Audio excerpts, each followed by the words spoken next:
Okay, so let's talk about centaurs. So centaurs are totally real. Do they exist on this planet, on Earth, right now in physical 3D form? Not that I'm aware of, but they are definitely real in spirit form. So it's interesting because one of my primary guides is actually a centaur. He is blue, he is winged, he's like half angel, half centaur, and he always stands on my right side.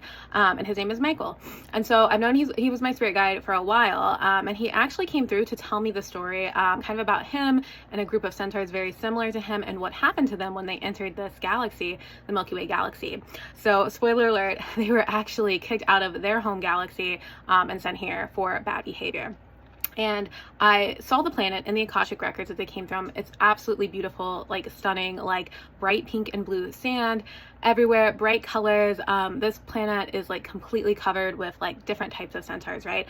But there was an uprising and they got kicked out by the authorities of that galaxy here. And so I just went in and I created this whole YouTube video talking about their story, talking about what happened when they came over here. They did come over here, ended up on planet Earth for a while during the time period of the dinosaurs. And so they were here for a little bit, but they didn't get along with the ETs that were currently here on Earth during the time of the dinosaurs. So if you know, you know, but if not, check out my YouTube video.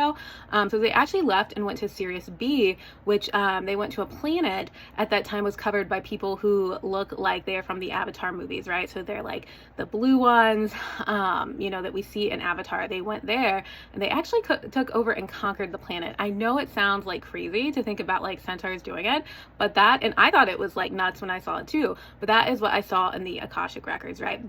So they went through this whole journey, right? And eventually they did redeem themselves. They ascended, they realized, you know, for the most part, not all of them, but for the most part, the centaurs realized like what they had done was wrong and they had gone on their path of forgiveness of themselves and others. And now many of them either work for the Galactic Federation or more likely now they're already in spirit guide form, right? So you may have one of these centaurs as your spirit guide. If you're interested in learning more, check out my YouTube video. It's linked in the bio. And also too, if you want to know if one of these is your spirit guides, then feel free to DM me and we can check in on that. All right, bye.